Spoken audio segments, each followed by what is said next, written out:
alamomin lalacewar matashi guda biyar ne. Na ɗaya, kin yin karatu na addini da na zamani.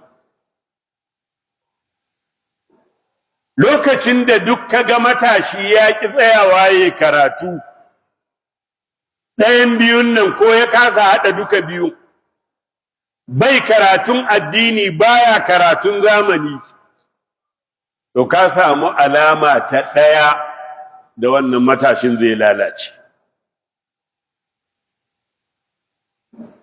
Alama ta biyu ta lalacewar matashi in yin sana'a.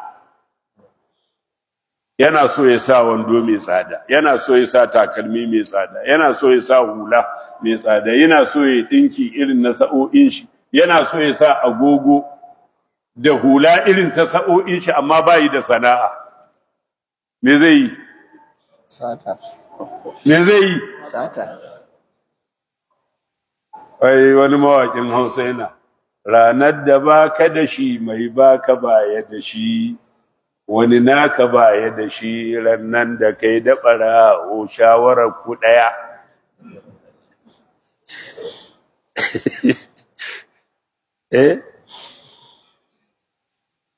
Haka muke lokacin muna yara ƙanana muna zuwa wajen taron maulidi.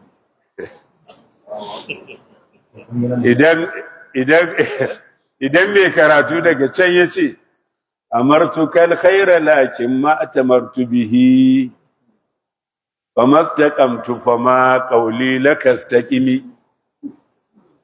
Mu kuma muna waje lokacin ba mu san me yake nufi da fassarar ba. Matar gidanmu da rowa sai yawan aike, ba ni kadai nake da ba je ki aiki wani.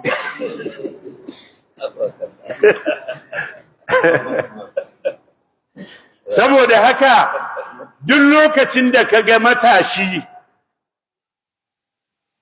ba yi da sana'a, to zai koma ɗauke-ɗauke. Na uku, matashi ya koma baya ibada. To an samu alamomin lalacewa guda uku kenan, ga rashin karatu, ga rashin sana'a, ga rashin ibada. Alamar lalacewar matashi ta hudu, matashi ya koma yana faɗa da iyayen shi, ko iyayen shi na haihuwa ko iyayen shi na addini. Duk lokacin da kaga yaro matashi yana faɗa da ɗayan wa'innan iyayen guda biyu, ko yana faɗa da iyayen shi na haihuwa, ko yana faɗa da malaman shi na addini, to rubuta ranar lalacewar shi ta kusa zuwa. Alama ta hudu kenan. Alama ta biyar ta lalacewa ita ce ya shiga shaye-shaye. Wani mutum, Allah ya ji kansa ya gafarta masa, amini na ne, mun yi koyarwa da shi a wannan primary school ɗin ta nan, tsohuwar primary school, ta mu tana riga cikin 76. Sai ya zo ya roƙe ni in roƙi ɗan sanda Kano ma, roƙe shi da Allah a sakan mai yaron shi, an tsare shi. Wallahi Allah ya jarrabe ni ma ni na manta. Na gangaro nan gaban police station zan wuce, sai ga Kano ma ya fito zai shiga masallaci, sai ga mahaifin yaron, sai ne fake. Na ce ranka ya daɗe bawan Allah nan wallahi kwana uku ya je gidana yana roƙon alfarmar